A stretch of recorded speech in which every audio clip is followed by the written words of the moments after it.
Тэгээ өнөөдөр дэлхийн эмчнэрийн өдрөөр манай эмч мэрэгчлэнүүдээс 7 зөвлөх эмч за нэг зөвлөх сувлагчудаа төрж байна. Зөвлөх эмч гэдэг бол их томоохон нэр хүнд энэ бол томоохон чадварыг илтгэнэ гэдгийг та бүхэн маань мэдэж байгаа. Ахлах, тэргүүлэх, зөвлөх ийм 3 зэрэг бий. За үүнээс ерөөсөө зөвлөх эмч нь 2% эзэлдэг. Өнөөдөр манай улсын хэмжээнд зөвлөх эмч нийт эрүүл мэндийн салбарт ажиллагчид тэр дундаа эмчнэр дундаа ерөөсөө 2% нь зөвлөх байдаг. Тэгээ өнөөдөр дэлхийн эмчнэрийн өдрөөр манай 7 эмч маань зөвлөх зэрэгээ эрүүл мэндийн салбараас хүлээн авч байна. Энэ нь бол өөрийнхөө эзэмшсэн мэрэгжилдээ эзэн болсон олон хүнийг эмчилж эдгээсэн бусаддаа үлгэр дуурайл болдог олон орон шав төрүүлсэн ийм чадварлаг одоо эмчнэр маань тэргүүлэх зэрэгээ эрүүл мэндийн яамаараа салбараараа хөдөлмөр бүтээлээ үнэлүүлж авж байгаа. Бас хүний амьдралын одоо агшинд тэр дундаа эмч мэрэгжлийг сонгосон одоо бас үр шим гарч байгаа. Үүгээрээ бахархах нэг том одоо үндэслэл мөн гэж би ингэж бодож байна. Тэгээд та бүхэндээ эрүүлийн ганц жаргал хамгийн сайн сайхан бүхнийг хүсэж байна. За 2019 онд төгсөлтийн дараах сургалт эрүүл мэндийн салбарын эмч эмнэлгийн мэрэгжилтний үйл ажиллагаа ур чадварыг сайжруулах чиглэлээр олон бодлогын арга хэмжээ авсан. За үүний нэг нь бол яхаа аргагүй эрүүл мэндийн сайдын тушаалаараа батлагдсан эмч эмнэлгийн мэрэгжилтэн зэрэг олгох энэ журам байсан. За энэ журмаараа яагаад онцлог вэ гэхээр бид одоо эмч эмнэлгийн мэрэгжилтний хөгжил дэвшлиг үнэлэх, урам өгөх, дэм өгөх энэ зорилгоор бол олон заалтуудыг оруулж өгсөн байгаа. За үүнээс гадна одоо тодорхой шалгуураар ахлах, зөвлөх, тэргүүлэх зэргийг авах энэ шалгууруудыг бол бас тодорхой хэмжээнд тухай шатанда өөрчилж өгсөн байгаа. За үүний нэг онцлог нь бол одоо зөвлөх зэрэгтэй эмч нартай боловсролын докторийн зэрэг хамгаалсан байх ёстой гэсэн нийтлэг шалгуурыг бол тухайн мэрэгжлийн нийгэмлэг холбоод нь өөрийн мэрэгжлийн онцлогоос хамаарч байх эсхийг шийдэх ийм залтыг бол оруулж өгсөн байгаа. За мөн энэ журмаар бид 2019 онд сувилагч мэрэгжлийг бол нэлээд бодлогын хүрээнд дэмжиж олон асуудлуудыг хэрэгжүүлсэн.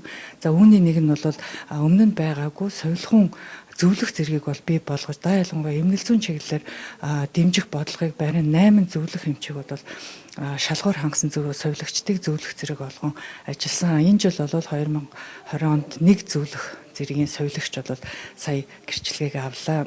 За ингээд мэрэгжил мэдлэгээ дээшлүүлэх үйлсийн нэг хэлбэр болох энэ мэрэгжлийн зэргийн хамгаалж явдал бол бас ялангуяа залуу эмчнэрт маш их чухал алхам. Энэ бол мэрэгжлийн зэргийг амжилттай хамгаална гэдэг бол өөрийнхөө ур чадварыг илтгэхээс гадна маш их хариуцлага оногдож байгаа гэж ойлгож байна.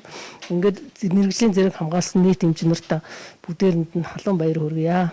Миний хувьд бол одоо багшийн тал жилтэй л адилхан ажилласан байна. Одоо 96 анх ухааны их сургуулийг төгссөн. За төгссөн цагаас ахгуулаад их хүүхдийн эрүүл мэндийн үндэсний төвд ажиллаж байгаа. Их барих эмэгтэйчүүдийн мэрэгчлэрээ тасралтгүй ажиллаж за эрдэм судлалын ажил хийж анагаах ухааны докторийн зэрэг хамгаалж тэгээд энэ шалгалтандаа тэнцэж гардаж авсандаа бол туйлын их баяртай байна.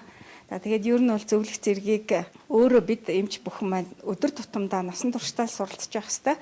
Тэр дээр нь бол бас сурган гэдэг нэг үүрэг хариуцлага орж ирж байна. Бид нар одоо өдөр тутамдаа сурна. Дахиад залуу үед шинэ эмч нарыгаа сургаж зөвшрүүлэх, бас зэрэг дэвшүүлэх гэх мэтийн өндөр хариуцлага ирж байна гэж ойлгож байгаа.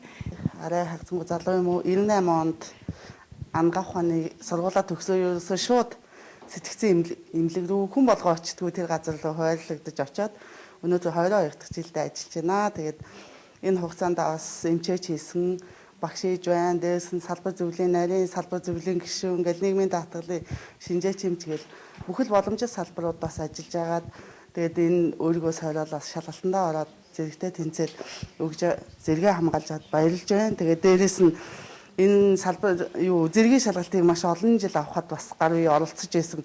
Хизээч бас биднэрт ингэж хүндэтгэл үзүүлж одоо өгж байгаагүй. Тэр дундаа зөвлөх зэргийг бусдал зэргүүтээ адилхан өгжсэн. Энэ жил ингэж өвнөөц өгж байгаад бас үнэхээр баяртай байна.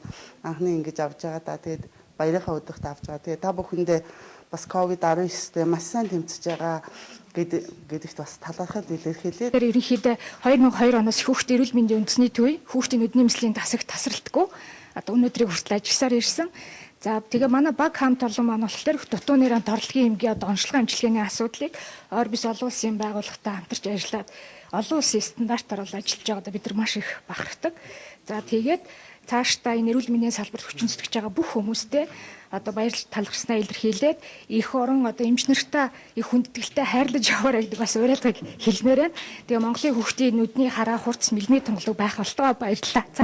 Сувилгын төслөмжийг бол одоо ялангуяа сувилгын төслөмжийг боловсруулах, гарын авлага удирдамжийг боловсруулах, сувилгын судлалын эрдэм судлалыг хөгжүүлэх, сувилгын боловсролд сүүлийн 24 жилээр бол тасралтгүй зориулсан.